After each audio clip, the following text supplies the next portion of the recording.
Bom dia, meus queridos. Paz e bem a todos aí. Tudo bem com vocês? Professor Vinícius de volta. Falei que a gente ia ter mais tecnologia. Eu acho que as contingências precipitou, mas vai ser bem legal, tenho certeza disso. Estou colocando um vídeo para vocês que vai falar sobre a Revolução Francesa e queria que vocês se atentem, se alertem bastante, principalmente com a questão dos direitos humanos, a questão da formação política, a formação dos partidos, direita e esquerda, tá? Ela é fundamental para entender a transformação, tanto que é chamada de revolução. O que é uma revolução? É uma grande transformação, uma transformação de 180 graus. É uma transformação em que o mundo era de um jeito e fica do outro depois dela. Então, ela faz a transição da idade moderna para a idade contemporânea. E por isso, compreendê-la profundamente é compreender a nossa identidade, é compreender como nós estamos inseridos numa sociedade, quem comanda essa sociedade, porque comanda e com qual interesse. Tá? Então se atentem bastante nos detalhes dessa história e com certeza vocês vão ter tirar as próprias conclusões. Depois a gente passa um bate-papo, alguma coisa pra gente trocar ideia que vocês entenderam. E claro, me passam um feedback, tá bom? Me passem um feedback se vocês compreenderam e se tá legal o estilo de aula. Falou, galerita!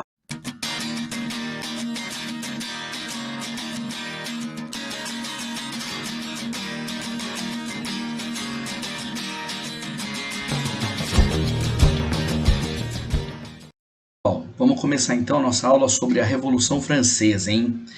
Segue abaixo aqui, ó, a habilidade relacionada a essa aula, tá? Que é principalmente identificar e relacionar os processos da Revolução e seus desdobramentos na Europa e no mundo. Então, essa palavrinha é legal, ó.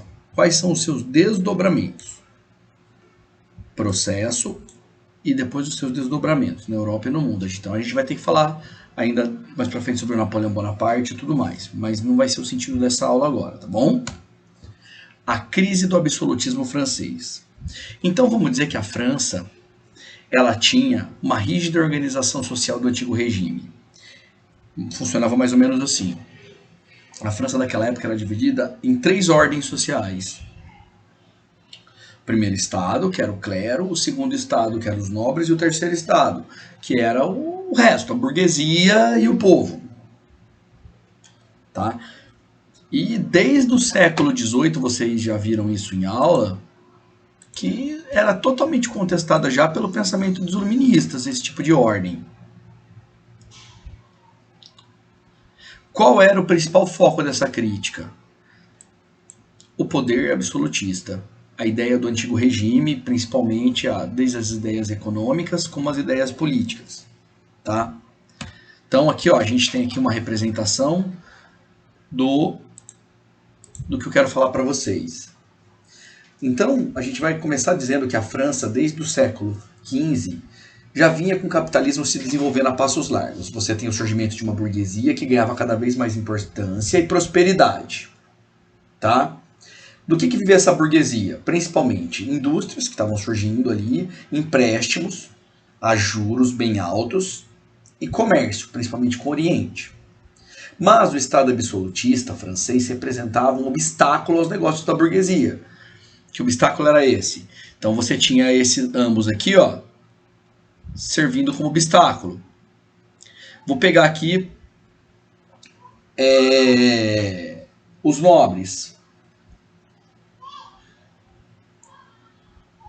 Eles criavam impostos e nada produziam. Você tinha a nobreza de toga e a palaciana que nada produziam, só viviam dos impostos que o terceiro estado pagava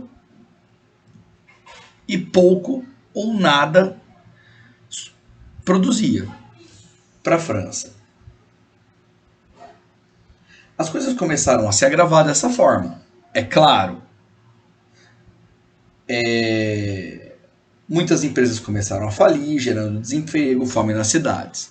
E para piorar, você tem a questão do campo. Lembrando que 99% das pessoas trabalhavam no campo naquela época, aonde, dentro de uma introdução de um sistema capitalista de produção, eles estavam cercando a terra do uso comum para gerar uma produção capitalista. Isso estava concentrando as terras e deixando os alimentos cada vez mais caros, cada vez menos alimentos era produzido para alimentar o povo francês. Em 1780, iniciou-se uma revolta camponesa chamada Jaquerie. As Jaqueries, na verdade, eram revoltas que eles... É legal que eles usavam um termo chamado estômagos famintos não têm ouvidos. Tá? Que eles falavam na época. Pela fome. Na verdade, toda a grande revolução começa pela barriga, né, cara? E é por aí que a gente está trabalhando. Então a gente tem aqui um representante do terceiro estado carregando sozinho o do primeiro estado e do segundo estado, que nada produzem para a França. Bom, o sistema vai entrar em colapso. Como assim? A gente colocou aqui os problemas econômicos, né? Crises agrícolas, os movimentos sociais que estão as Jaqueries, devido a esses privilégios do clero e da nobreza, e da ordem política. Começa você a ter conflitos entre o rei e o parlamento pela tentativa de reforma fiscal, que o rei da época, Luís XVI, estava submetendo todos os proprietários, nobres e burgueses a pagar a impostos também. Na verdade, você tinha duas formas de resolver. Ou você aumentava os impostos, porque estava começando a entrar numa crise econômica muito severa, ou você aumentava os impostos do terceiro estado, que era insuportável já, ou você fazia o primeiro e o segundo estado pagar impostos, mas eles não queriam. Eles não aceitavam isso pela lei do privilégio. Esses conflitos começaram a aumentar cada vez mais e fez com que o rei tomasse uma decisão que há muito tempo não se tomava numa monarquia. Convocar uma assembleia, chamada de Assembleia dos Estados Gerais. Na verdade, a Assembleia dos Estados Gerais era uma assembleia onde apresentava representantes dos três estados, do primeiro, segundo e terceiro estado. Só que tem um problema isso. O primeiro estado, junto com o segundo estado, é menos de 2% da população, enquanto o terceiro estado é 98%. Então o problema não era como eles resolveriam. Por quê? Óbvio que o primeiro e o segundo estado queriam aumentar o imposto do terceiro. E o terceiro estado queria que o primeiro e o segundo pagassem imposto. Se você tem representantes dos três estados, o desacordo está exatamente como vai ser essa votação. Por quê? Se a votação for por estado, o primeiro e o segundo estado sempre vão votar junto, o terceiro estado se ferra. Mas se a votação for por pessoa, óbvio que eles vão fazer com que o primeiro e o segundo estado paguem impostos. Então a decisão estava exatamente como era votado isso. E o rei decidiu que a votação seria por estado, como era de costume. Isso revoltou demais o pessoal do terceiro estado. E alguns dissidentes então vão se trancar dentro de uma sala do palácio, uma sala de jogos onde se jogava um jogo chamado Pela. Na verdade parecia um tênis, dentro de um salão. E lá eles começaram a organizar uma Assembleia Nacional Constituinte, fazer uma reforma. A população de Paris, principalmente, mas de toda a França, apoiou o movimento. E em 1789, eles tomaram a Bastilha, uma prisão absolutista, que era um símbolo. E aqui, a tomada da Bastilha é comemorada como um marco da Revolução Francesa. Aqui você tem a imagem da Bastilha, tá? Uma prisão absolutista da época que foi tomada pelo povo no terceiro estado. O que representou agora? Com a queda da Bastilha, você tem, óbvio, o pessoal do primeiro e segundo estado, é um salve-se quem puder, alguns pegam sua riqueza, fogem para o país, vão apoiar ali os países que são resistência, né? Os países absolutistas em volta, Áustria, Prússia, Inglaterra. E você vai ter a formação dessa Assembleia Nacional Constituinte para organizar as coisas internamente. Então você tem aqui, como principal decisão, fim dos direitos feudais, aprovação da Declaração dos Direitos do Homem e do Cidadão, que é uma das bases dos direitos humanos, a gente vai falar mais sobre isso, confisco dos bens da igreja, tá? Confisco dos bens da igreja, pega pesado isso, porque eles vão pegar esses bens da igreja, ao invés de entregar para as pessoas para fazer uma reforma agrária, eles vendem esses bens da igreja e da nobreza para os burgueses que podem pagar. E aprova uma Constituição em 1791. Estabelece também a liberdade, a propriedade privada, garantir a propriedade privada, segurança e principalmente o direito à livre expressão. Tá? Então a gente tem aqui, ó, as bases dessa Revolução Francesa representadas nos direitos do homem e do cidadão. Liberdade, igualdade e fraternidade, tá bom? A garantia da propriedade, garantia da segurança, os direitos naturais, lembra das aulas sobre iluminismo, direitos naturais, direitos base do homem, que é a alimentação. Coloca a educação como direito de todos. Então você vai ter já o surgimento das primeiras escolas públicas. Colocam a ideia de república. Isso é bem legal, porque você não tem mais um rei. Então eles colocam que a soberania de um Estado pertence ao seu povo, pertence ao seu cidadão. Ele que decide o que deve ser feito. Tá? E até direito à contestação. Bom, mas as coisas não vão ficar bem assim, não.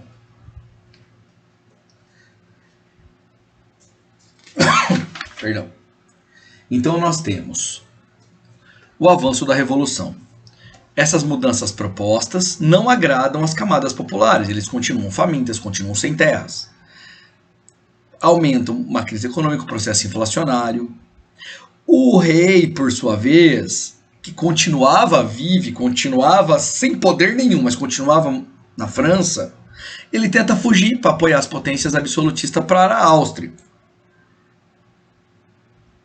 E começa então o que nós chamamos de o que eles colocam pátria em perigo, uma invasão de países absolutistas tentando derrubar a Revolução Francesa, porque também era uma ameaça para eles, tá?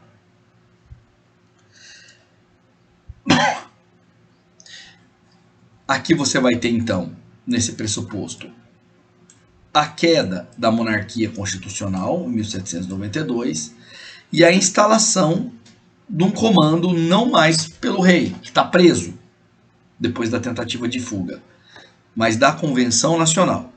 Nesta Convenção Nacional surgiram 3 grupos, aí está colocado 2, mas são 3 grupos interessantes. O grupo chamado de Girondinos e Jacobinos. Nasce aqui, galera, a ideia de partido político, a ideia de representatividade, de organizações representatividades de ideias, tá? E principalmente a ideia de direita e esquerda. Por quê? Você vai ter de um lado os jacobinos. Os jacobinos, eles, comandados por Robespierre, Marat e Danton, eles defendiam um governo central forte. Eles defendiam maior participação popular. Eles defendiam que a radicalização do movimento. Eles achavam que a revolução não acabou aqui e que os pobres, as pessoas mais simples, não adquiriram o direito e tinham o direito de participar. Os jacobinos, tá? E eles se sentavam à esquerda. É por isso que se fala bastante que esses movimentos mais radicais, que querem uma mudança do governo, que preocupados com a questão mais social, são chamados de esquerda, grupos de esquerda, partidos de esquerda. E à direita sentava-se os girondinos. Os girondinos era formado pelo pessoal da classe mais alta, os mais ricos. Tá? Os girondinos, eles representados principalmente por uma burguesia industrial comercial, defendiam o voto censitário, o direito à propriedade privada, eram contrários à participação do povo na convenção. Eles achavam que a revolução acabou ali. Chega, tá bom, ganhamos, somos vitoriosos. Chega, parou por aqui. O que os jacobinos o grupo da esquerda, né, os sentados à esquerda, falavam que não. No meio aqui, ó, a gente tinha um grupo chamado de pântano ou planície, que ora defendia os... Eles eram ali os de centro, sentavam no centro, chamavam planície que eles sentavam um pouco mais baixo, tá? Então aqui ficava o centro. E eles defendiam, ora, um pouco, um meio termo entre os jacobinos e os girondinos. Eles mediavam, mas às vezes ficavam do lado dos girondinos, às vezes dos jacobinos. Era um pessoal que forma hoje aquele pessoal que media situações, tá? Não são nem tão conservadores e nem tão revolucionários. Bom, vamos falar então desse período da Convenção Nacional, que é legal pra caramba. Então esse período chamado Convenção Nacional, eles... antes é legal a gente falar que no começo desse comitê, quem comandou foram os girondinos, e eles fizeram um julgamento para ver o que fazer com o rei. E 95% do pessoal que participou declarou que o Luís XVI devia ser culpado. Era culpado, era traidor da França. Bem, o rei foi guilhotinado em praça pública e 20 mil pessoas assistiram à morte do rei Luís XVI e da família toda. Isso desencadeou uma série de reações internas e externas, não tem como não acontecer. Os países absolutistas se sentiram ainda mais constrangidos e formaram um grupo chamado de Primeira Coligação para tentar derrubar a França revolucionária. Em 1793, foram derrotados. Em 1793, um grupo, percebendo que essa ameaça fora da França crescia cada vez mais, um grupo de sans-culottes desarmados cercaram a Assembleia Nacional, praticamente tomaram e colocaram os jacobinos no poder, colocaram Robespierre no poder. Iniciava-se um período, então, que a gente chama de Convenção Nacional. Alguns chamam de fase, erroneamente, como fase do terror. Mas é um período de radicalização, sim, de ditadura, sim, mas é o período em que o povo mais teve direitos. Então você tem a criação do Comitê da Salvação Pública, criado por Robespierre. Dentro desse Comitê da Salvação Pública, você tinha um tribunal revolucionário que julgava sumariamente os indivíduos que eles chamavam de contra-revolucionários, guilhotinavam a rodo mesmo, guilhotinavam a rodo. Esse período vai durar de 1793 a 1794, tá? Só que, por outro lado, eles tabelaram os preços das coisas, elevaram os salários, criaram um sistema de educação primária pública para que todos tivessem direito à educação. Olha, lembrando, hein, nós estamos falando de 1793, 1794. O Brasil, nessa época, mas nem sonhava com a ideia de uma educação pública para todos. O sufrágio universal, todos os homens têm direito a votar, e direito, sim, à greve e às manifestações como garantia. Bom, não teve jeito. Óbvio que internamente os burgueses, os homens muito ricos, ficaram ameaçados, e eles perceberam que quanto mais gente se matava, mais dentro do parlamento, principalmente o pessoal da planície, e até dentro dos jacobinos, porque o Danton foi guilhotinado também, tá? O Danton, ele era um jacobino que discordava da prática da violência. E o Robespierre mandou guilhotinar ele. Então, como eu já disse, nesse período aqui, que muita gente foi guilhotinada,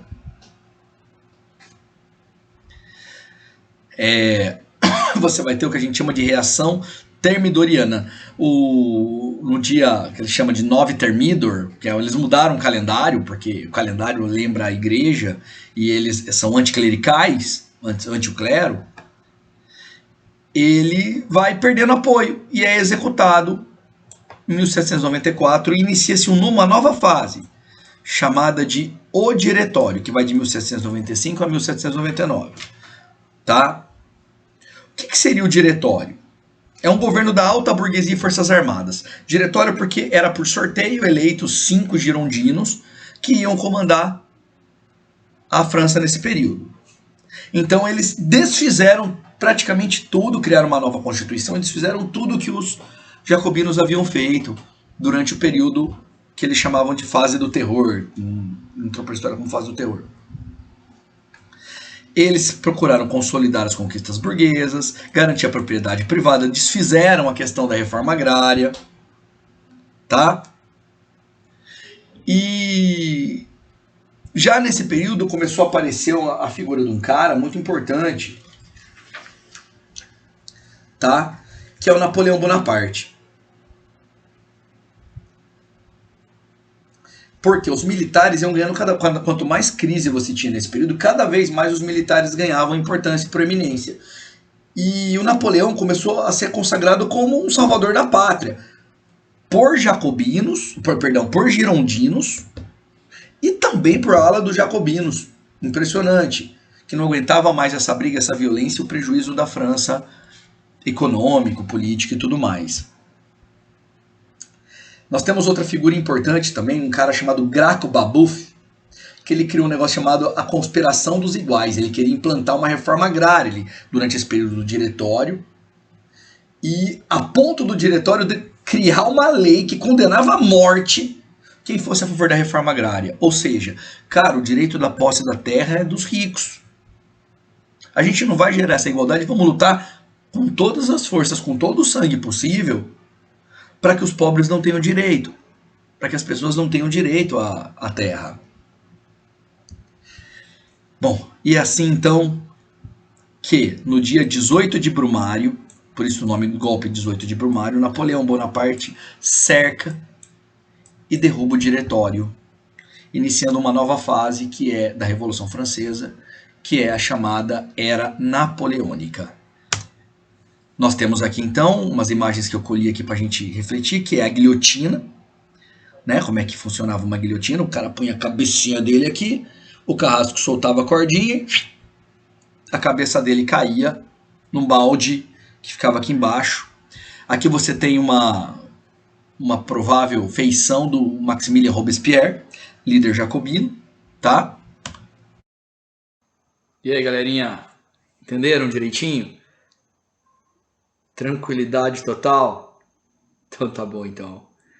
Tamo junto, hein? Grande abraço a todos. História é isso aí. História é o presente. É o hoje. Tá acontecendo hoje. Abraço.